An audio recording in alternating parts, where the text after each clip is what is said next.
Hey YouTubers, how you guys doing it today? I'm still here.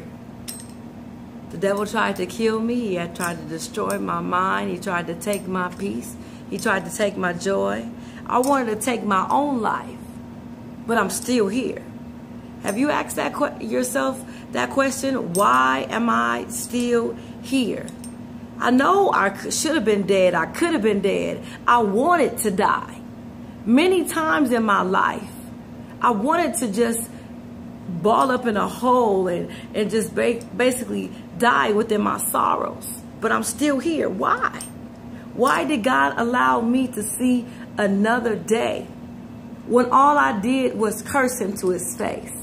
I spat in his face. I called him a liar. I told him to get out of my life. I don't want nothing to do with you. You let me suffer too much pain, go through too much heartache, but I'm still here. Why? Why am I still here? Why am I still alive? I wake up the next morning and really in actuality, I don't even want to wake up.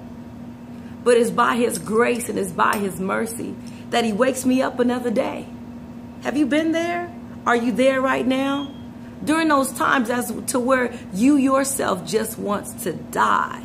You feel like whatever you're going through is so horrible, so horrific, you just want the pain to end now. Let this torment, let this trial, let this suffering end now. But it's only by his grace, it's only by his mercy that you wake up another morning and you're still here. You didn't take your own life. The devil couldn't destroy your mind. You still got peace and you still got health. You're still here. Your neighbor got shot down. Your cousin almost lost her mind, but you're still here.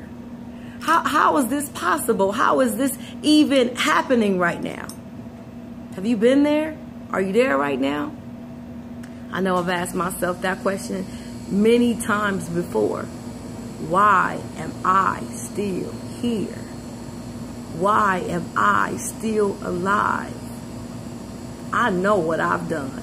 Some things we do so bad, we won't tell nobody. There's people in our life that think they know us. They may know a little bit of us that we might allow them to see about us. But however, they don't know what we really went through. They didn't know the thoughts that really was going through our mind. They didn't know what we really had suffered and the things that we really had done. But we're still here. Why is that? Why is that? Why did God saw fit to give us grace and more mercy and more time? It's because of the purpose that's on our lives. It's because of the calling that's on our life. It's because of the word that he spoke about us before we were even formed, before we were even born. Why am I still here? It's because of God. It's because of his word. It's because of his love that I'm still breathing today. So whether or not you're still rebelling and whether or not you're still spitting in his face and calling him a liar, or whether or not you finally just said, Lord, I surrender all, or whether or not you being fake and telling him you surrender all, but really in actuality, you have secret hurts and secret resentments and secret questions that you still want to ask God, and you really secretly dislike him, but you go to his house and you raise your hands as if you give him all the glory and as if you're giving him all the praise, when really secretly inside, you're upset with God. And if you had a chance to really give him a piece of your mind, you halfway cuss him out. Because you're like, Lord, where were you? Where were you when my mama died? Where were you when I was being molested? Where were you when my father blew his own brains out? Where were you when we couldn't feed ourselves? We couldn't clothe ourselves. Where were you, God?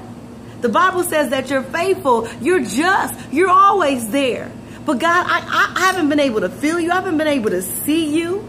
God, you must be for my neighbor, not for me, because the times that I needed you, Lord, you never showed up.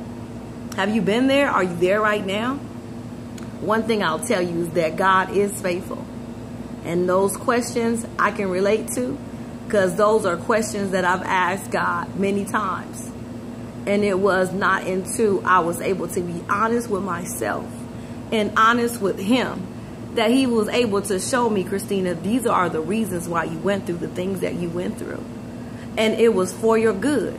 So many years he told me, Christina, everything that you went through, even when you rebelled against me according to your own choices and leaning to your own understanding, even that was for your good. And I'm like, Lord, what do you mean? What do you mean this problem is for my good? What do you mean this pain right now is for my good? I gave this man my all. I gave him all of my heart. I gave him everything that I was. And I just, you know, basically unreservedly unveiled myself to him. I gave him all of my heart, and he basically stomped on it. And Lord, you said that was for my good? Lord, I love this woman with everything that was within me. I brought my check straight home to her. And she cheated on me with my brother, and you tell me that's for my good? Lord, I lost my job when I got kids to feed. I got diapers that need to be provided for.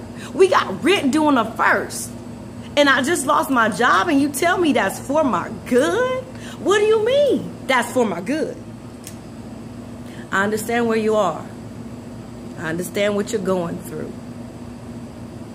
But we have to be like Job and say, though you slay me, yet will I trust you. Because one thing I will testify to today, in spite of all the pain and in spite of all the trials and all the tests and all the heartache and all the pain that I've been through, one thing I can look back on my life and say is that he is truly faithful. Even when I wasn't faithful, I wanted to give up on myself. One thing I'll tell you is that he